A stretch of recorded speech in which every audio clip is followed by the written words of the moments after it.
intention is incredibly powerful for us. And it's said in the Buddhist teachings that intention is also the basis of karma, or cause and effect. That the state behind your action matters as well as the action itself. So I'll give an example. Suppose you pull out of your driveway and you drive through the fence of the house next door, crash through it and, into their living room. Now, suppose it happened that was the neighbor who cut down all the trees you loved on the property line, and shot at your dog and did a whole bunch of horrible things, and you just were so enraged that one morning they did one more thing and you couldn't take it and you just crashed your car through. That will make a certain karma, and the blue lights will come and you'll have to deal with all of the, legal and consequences of what you did. Suppose instead your accelerator pedal's stuck. So the exact same thing happens. You get in your car and you pull out and then it crashes through the fence into the house. So from the outside, no one could see anything different, right? But your intention was entirely different. It was an accident, and the person comes out furious and you say, my accelerator pedal's stuck, and they might still be furious and you have to deal with insurance and things. But there will be entirely different consequences because the intention was different. So it becomes really powerful to start to pay attention to our intentions and setting our intentions deliberately. And also, of course, it's important then to notice the impact or the consequences, because you can have good intentions and still out of them there can be a bad impact. So you need to notice that. And that will shift your intentions often. But one of the beautiful things that mindfulness training invites is the setting of deliberate intention. And it can be inwardly or it can be outwardly. In a meeting with people, before, whether it's before an athletic game, as you were talking about, or whether it's a business meeting or it's, in education or whatever it happens to be. What's our intention? And setting intention starts to steer everything. There's something that's quite traditional in the kind of training that I did, in which you set these long-term vows. Sometimes they're called bodhisattva vows. A bodhisattva is simply somebody who's committed to the well-being of everyone. The Dalai Lama wakes up in the morning and says this prayer, may I be food for the hungry and medicine for the sick. May I be a resting place for the weary and a lamp for those in darkness. May I be a boat, a bridge, a raft for those to cross the flood. And may I do so to benefit all beings for as long as time and space exist. Some little pesky little intention like that, right? Actually kind of magnificent. You're invited to quiet your mind and to set your own best intention. It's like setting the compass of the heart. If you were to set an intention of what really matters to you most, this is called long-term intention, almost like a vow. This is what matters and this is how I want to live. It becomes a touchstone for you. I mean, it can be as simple as I vow to be kind, or I vow to live with more wakefulness and attentiveness to myself and others, or with more respect. It can be that simple. And then when you get to a place of struggle, things are confusing, you take a pause and you say, what's my best intention? What was that? And it shines a light and it gives you a new direction. Or if you're in conflict in a conversation, there you are talking with your spouse. I'm here with my beloved Trudy, who is my wife and partner and amazing, wonderful woman. But it could happen on occasion that we have a little conflict, given the fact that we're meditation teachers and all of that. It still could happen. And so there we are. And if I take a pause, a breath, like that mindful pause, I can also ask myself, what's my best intention or my highest intention? And then consciousness changes. And instead of proving how right I was, which I certainly enjoy doing in certain moments, being right or them wrong, or making my point, or getting over on, or whatever it happens to be, or just being upset and angry in some way, I remember, what's my best intention? Well, my intention fundamentally is an intention to connect, to be kind, that we live with love, respect. And I feel that. What's my best intention? And my whole tone of voice changes. Because I could say, what did you mean? And it fuels an argument. Or I could say, what did you mean? I want to understand, in that same phrase, but it shifts from blame to interest and care. So the quality of mindfulness, or this capacity, allows us also to tune into our intentions and to use them as a support for the life that we most deeply want to live. Is that what it means to set an intention? This is what matters, and this is the way that I want to live.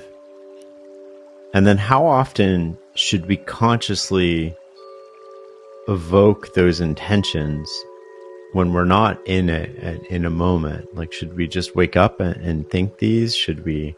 We used to, in the monasteries, we used to, every morning as part of our morning chanting and practice and things, we would review our intentions. So there can be a daily one. I mean, I don't want to make people even think that there's some kind of cookie cutter spiritual, okay, you should do your yoga and eat tofu and set good intention every hour and stuff. It's not like that. You point to it quite beautifully.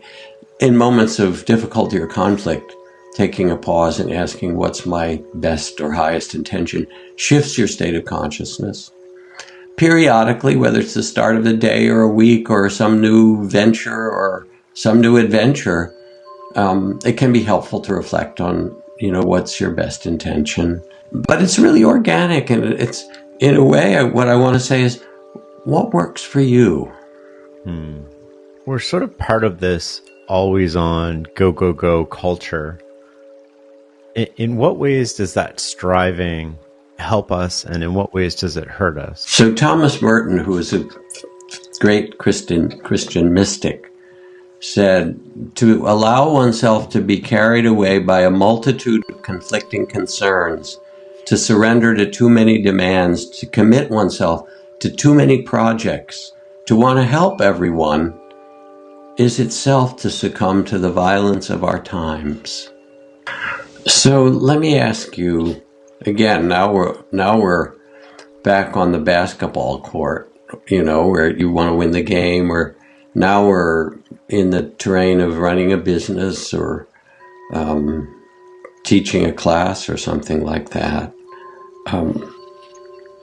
Have you had the experience of being quite engaged so that you're devoted to something and putting your best energy in it without the energy of tension, of grasping and striving, as much as being engaged in the present for its own sake? And if you have, what did that feel like? I mean, it feels great, right? Because it feels like this conversation, right? One of the reasons that we book 3 hours is because then there's no time pressure. You're not thinking about, oh, I only have an hour, I got to fit all this in. And so it's just, I am here in this moment for this length of time. And it never goes 3 hours, or very rarely, but I find that frees me to be more focused in the moment, where if it's an hour, it actually is detrimental to me being in that moment and being present. All right, so here you are in the supermarket. You got your list. Yeah. And And not only is it your list, but there's other people that you're close to that put their shit on the list too, right? Yeah. And if you get the right kind of laundry soap and the right kind of ice cream or whatever for the kids or whatever, I don't know who makes your list, but there you are. You have a time constraint because you have to get back. There's something, how are you going to do it? You could do it like careening through the aisles like a good New Yorker, grabbing things pretty quickly and trying to get through, and at the same time think about all the other stuff that you have to get done when you get home and all of that. That's one way you could do it. The other you could actually enjoy. I personally like shopping. It's a great thing in my marriage because my wife doesn't. So I'm glad to do it, grocery shopping or other kind.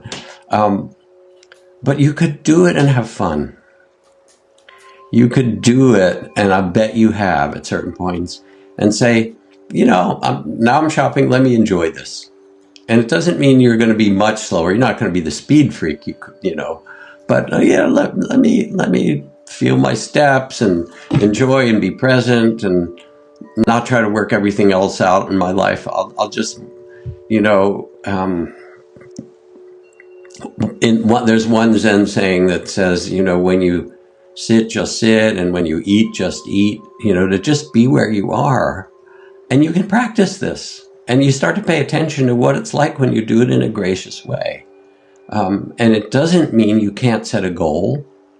And it doesn't mean you can't give it your very best and that there are certain moments you need to really throw yourself into something. But even that, you can do it with a good spirit and with fun rather than being afraid of how it's going to turn out. So this Zen teacher, Seungsan Sansanim, a Korean Roshi or Zen master that I studied with. So he was sitting in his Zen center in Providence one morning, eating his breakfast and reading the morning paper. And one of the students, as we are, uppity students that we get, said, "Hey, wait a second. Didn't you say when you sit, just sit, and when you eat, just eat? What is this thing about eating and reading the paper?" And he looked up and he said, "When you eat and read, just eat and read."